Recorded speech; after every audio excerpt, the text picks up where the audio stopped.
اسرائیل اور حماس نے پیر کو غزہ میں جنگ کے خاتمے کے لیے بالواسطہ بات چیت کا آغاز کر دیا ہے۔ حماس اور اسرائیل دونوں فریقوں نے امریکی صدر ڈونلڈ ٹرمپ کے امن منصوبے کی حمایت کا عندیہ دیا تھا۔ آپ کو یاد ہوگا کہ امریکی صدر ڈونلڈ ٹرمپ کی طرف سے 21 نکاتی تجاویز سامنے رکھی گئی تھی، جس کے بعد اسرائیل نے اس پر رضامندی ظاہر کی اور پھر حماس کی طرف سے بھی رضامندی کا اظہار کیا گیا، جس نے پوری دنیا کو حیرانی میں ڈال دیا اور حیرانی میں مبتلا کر دیا اور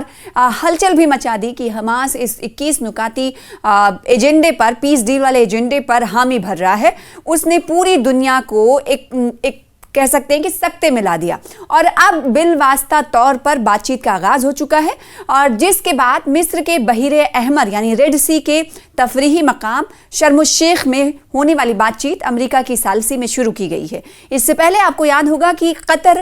ثالثی کا کردار ادا کرتا رہا ہے حماس اور اسرائیل کے بیچ بات چیت کو لے کر، اور قطر سے پچھلے دنوں اسرائیل کی طرف سے معافی مانگی، جس پر پوری دنیا حیرانی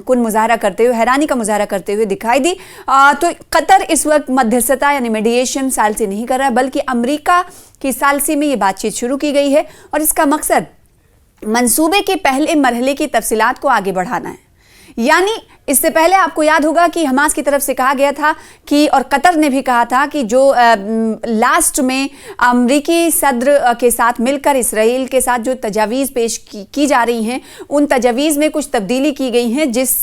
اس تجاویز میں تبدیلی کیے جانے کے بعد ہم پہلے بحث چاہتے ہیں، چرچا چاہتے ہیں، اور پھر اس کے بعد منصوبے کے پہلے مرحلے کی تفصیلات کو آگے بڑھانا ہے۔ اس میں اسرائیل میں سینکڑوں فلسطینی قیدیوں کے بدلے حماس کے زیر حراست تمام باقی ماندہ یرغمالیوں کی رہائی کی منصوبہ بندی کے لیے جنگ بندی بھی شامل ہے۔ غزہ امن منصوبے کے ارد گرد بہت سی غیر یقینی صورتحال برقرار ہیں، بشمول حماس کو غیر مسلح کرنے کا مطالبہ، یعنی حماس سے اس جو پیس ڈیل کو تجویز دی گئی ڈونلڈ ٹرمپ کی طرف سے، اس میں یہ ہے کہ حماس ہتھیار ڈال دے، حماس سرنڈر کر دے، اور جو حماس کے سینیہ اڈے ہیں اسے دھوست کر دیا جائے، اسے پورا ختم کر دیا جائے۔ اس کے بعد کئی اور